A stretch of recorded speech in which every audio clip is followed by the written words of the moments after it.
What's up, everybody, and welcome to my TNA IMPACT Wrestling review.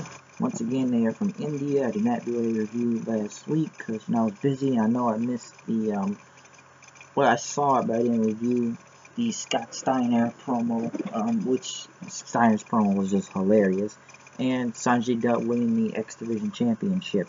And if Sanjay Dutt did win the X Division Championship, he said back in India, he grew up in Virginia, but India's always been his blood, his heart, his family, and winning here was everything, he says, because he did it in front of his people and stuff. But we kicked off the match for the show in India, which I did think is cool, and I said this before, that they had an intro kind of like match India and everything, but they had Trevor Lee versus Davey Richards versus Suicide versus Braxton Sutter versus Eddie Edwards versus Matt Sydal, and a Sony 6 X Division match, which was good. An elimination match, by the way, as Braxton Sutter was gone first by Trevor Lee.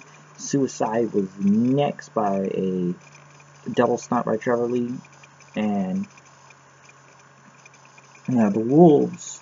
Well, the Wolves kind of got them. Well, I would say they got themselves disqualified, but Davey Richards had used a chair on Eddie Edwards, whereas he tried to do a suicide dive out the ring, and he was going to hit him in the ring again, outside the ring with a chair, but Eddie took the chair and took out Davey with a Bloody Sunday, but the referee disqualified him, and I see where this doesn't make sense. I get Davey why he got disqualified, but Eddie hitting Davey with a chair after the guy's already disqualified didn't make a lot of sense.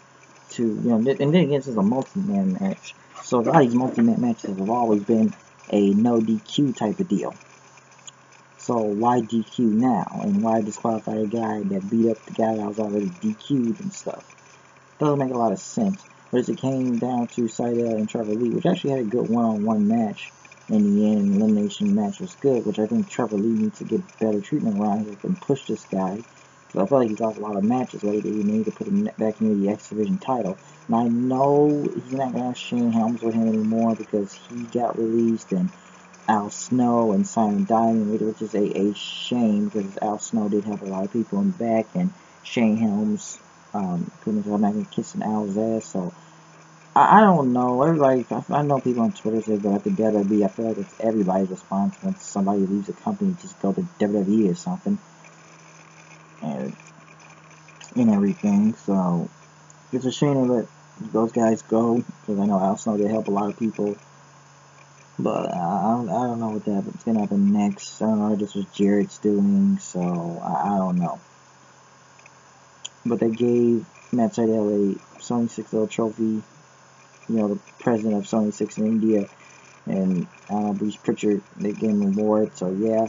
Hornswoggle and Rockstar Spud would walk around India until he saw Swoggle in a restaurant, and Spud went after him, and he has a little selfie stick, and was going to have a lady hold his camera, but she stole it, and then some small Indian dude came out saying he can bring peace. So I don't know where that's going. Allie actually cut a promo in the back once, and a lot of people complain she gets no mic time. Talking about Rosemary, and she was confident she was going to show up, but she didn't know if she would or not. So they questioned if Rosemary would show up tonight. JB and Joseph Parker, I thought the segment with those guys last week was hilarious.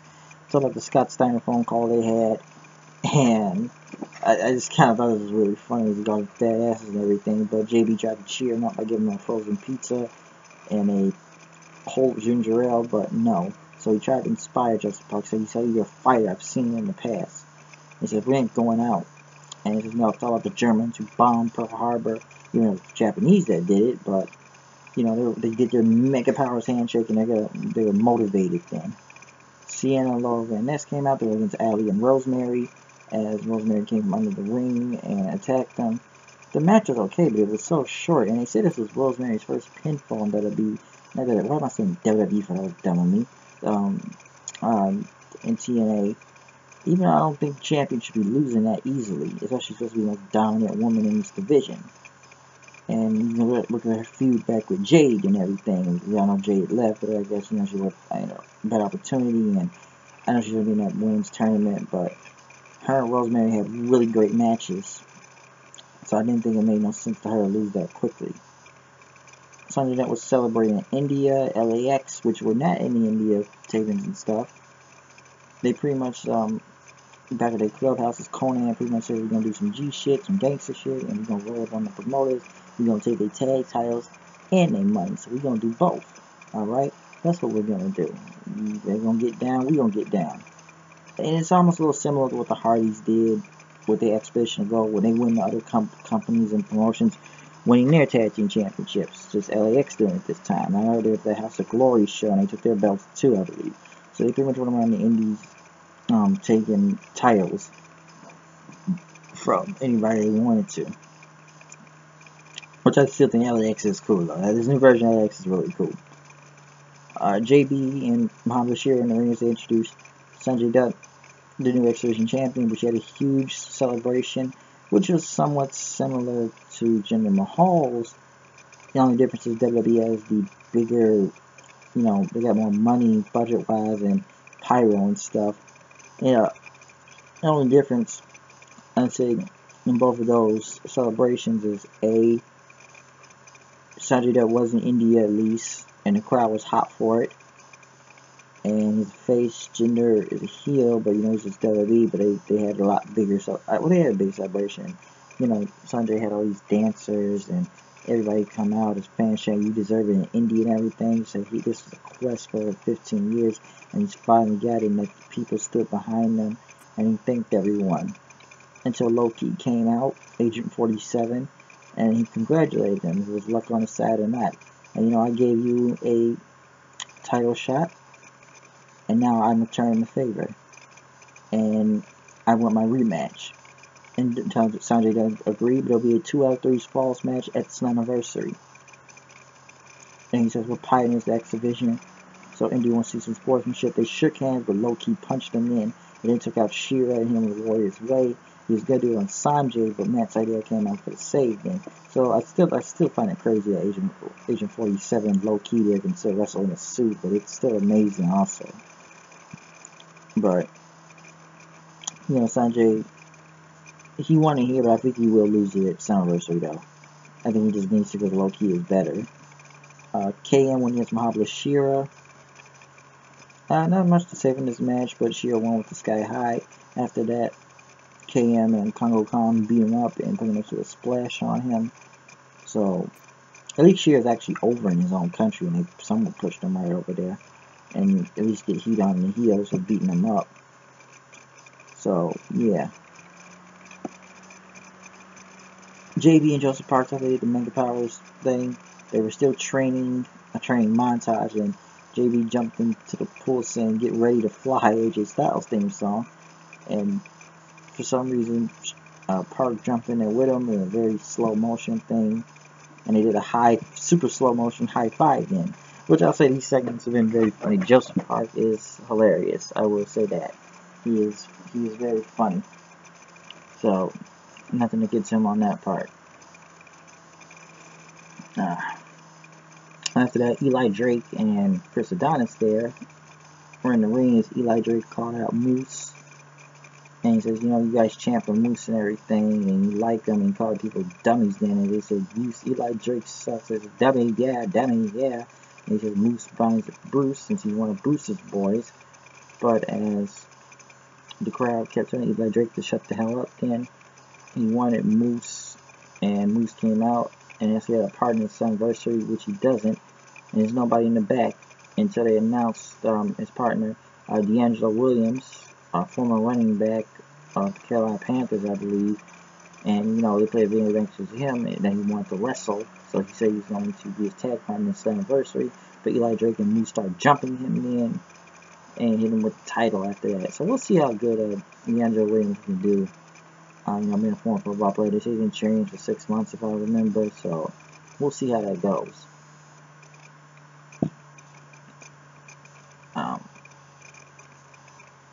Pretty much hyping up into the main event. They went over the Slammiversary card, which the card itself, I think it's a good card unless they have anything else less for next week. But I heard there's a lot of unification title matches. I don't know if it's gonna be one belt. I personally, Fuck GFW, fuck the GFW titles. I've said this many times in recent reviews, so yeah, fuck the GFW belts. But as the main event happened Bobby Lashley and EC3, which I think was cool that they made his songs like an Indian version of it. Wins James Storm and Alberto the Patron, and it was kind of cool that he sat there and meditated EC3, and Storm chased them off. But this was a really good tag team match in the end. Show setting up the Slammiversary. It was really good, even though it ended in a DQ, which, you know, I guess getting both teams look strong, as EC3 hit the referee with the belt, but the other one came out. I think Brian Hebner's stiffer or whatever. Pretty much disqualified him as they all brawled in. Storm chased EC3 back with the belt, and as Alberto and Bobby Lashley pretty much fought each other. Patron pretty much picked up Lashley's belts and held both of them up to close the show. So yeah. So at least I'll say this, and I said this about India 4, they do have a better atmosphere than the Orlando crowd. At least they're hot, they're loud, they're chanting, they're actually making the show interesting, unlike the Orlando card, or Orlando, people in Orlando, which they're good sometimes, or half the time I don't really know what's going on because they're people from the park. It's only some that are actual fans of this show. So yeah. But I don't know what they're going to do for the go-home show for Slammiversary next week. We'll see what happens. I don't know what's going to go down, but we'll just have to find out and see. I believe it'll be our last show in India after that. But I'm out of here. I'll see you guys later. Peace out.